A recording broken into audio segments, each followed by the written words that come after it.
అందరికి నమస్కారములు.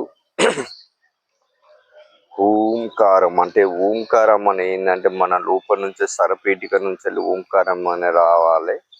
అలా చేయాలంటే ఫస్ట్ మనకి ఏంటంటే ఈ ఆలోచన అనేది మన మైండ్లో ఉండకూడదు.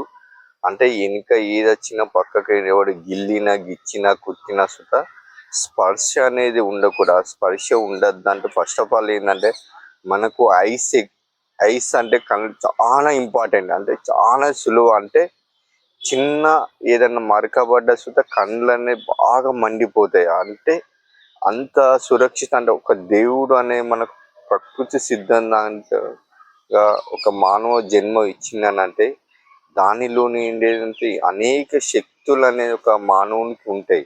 ఆ శక్తి ఉండాలంటే ఫస్ట్ మనం ప్రాణస్థితిలో ఉన్నప్పుడు ఏంటంటే ఆటోమేటిక్గా మనం ఐస్ ఎక్సర్సైజ్ అంటే చూడండి భూమికి నేలకు ఆకాశానికి అంటే అంత డిఫరెంట్. అంటే ఏదైనా మన భూదేవత ద్వారా మనం ఏదైనా మన బరువుని ఇట్లా అన్ని మోస్తాయి కాబట్టి ఆటోమేటిక్గా భూ ఆకర్షణ అనేది మన శరీరం మీదకి పడితేనే మనకు రోగాలు అనేది ఉండదు. కావున ప్రతి ఒక్కరు ఏంటంటే సూర్యుడును భూమి శక్తి ఇటు గాలి నీరు ఇవి ఎక్కువ మనకు అగ్ని అంటే మనకు తినే ఆహారం వస్తాయి కాబట్టి ఇవి మూడు అంటే చాలా ఇంపార్టెంట్. అలా ఉండాలంటే ఫస్ట్ మనం ఐస్ ఎక్సర్సైజ్ ఎలా అంటే పైకి కిందికి ఒక 10 టైమ్స్ చేసిన తర్వాత ఆటోమేటిక్గా మనకు సైడ్ సుత ఏంటంటే ఒక కళ్ళు అనేది అంటే తేలికగా ఉంటే కానీ స్లోగా నెమ్మదిగా తిప్పి సైడ్ టు సైడ్ చేసిన తర్వాత మళ్ళీ రౌండ్ ఆఫ్ అంటే ఒక నడువు ఎట్లా తిప్పుతామో ఐస్ సుత రొటేట్గా చేస్తే అంటే ఆటోమేటిక్గా మనకు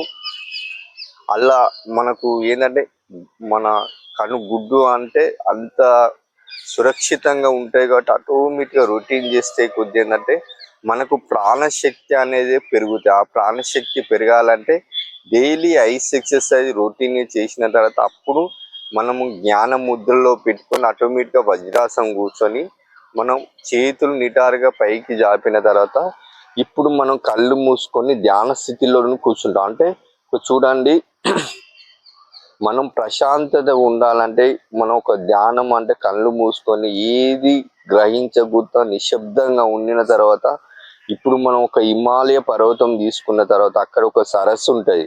ఆ సరస్సు మధ్యలో ఒక కొలను ఉంటాయి. ఆ కొలనులో ఒక శివలింగం అనేది ప్రత్యక్షం అవుతుంది. అంటే ఋషులు కానీ అప్పుడు ఆ శివలింగం కాడ మనం కూర్చొని ఇదే వజ్రాసనం కూర్చొని ధ్యాన స్థితిలో కూర్చున్న తర్వాత అప్పుడు దేవకన్యలు ఆ లింగానికి చుట్టూ ప్రదర్శనిస్తా అంటే అప్పుడు పైన దేవతల ఆశీర్వాదం అనేది మన మీద పడుతుంది. అంటే మనకు జ్ఞానోదయం అనేది అవుతుంది. ఇలా మనం ఆలోచనలా అట్లా ఊహించుకొని ఏదైనా మనం ఒంటరిగా కూర్చున్న తర్వాత ఇలా చేస్తే ఏంటంటే మనకు ఏ ప్రాబ్లమ్స్ ఏ అవగాహనే పెరుగుతుంది. కొన్ని కోట్ల శక్తులు అనేది వస్తాయి. కావున ప్రతి ఒక్కరు ఇలా పాటించి మంచిగా ఒక చెట్టు కింద కూర్చొని ఒక వ్యక్తిని ఇంకొక అంటే మనమున్న మన ఆత్మ అనేది మన ఇద్దరి మధ్య సంభాషణ వస్తుంది.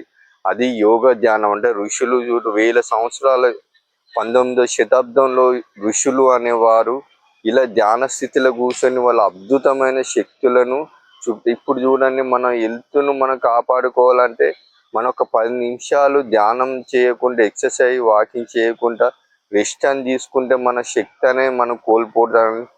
రోజు కొద్దిగా ప్రాణం అనే పోతే కానీ ఇది ప్రతి ఒక్కరు చేయాలని మనస్ఫూర్తిగా కోరుకుంటాను. My name is Bhaskar, yoga master public garden. ఇది ప్రతి ఒక్కరు ఛాలెంజ్ తీసుకొని మీ కామెంట్ను తెలపాలని నేను కోరుకుంటాను. Thank you.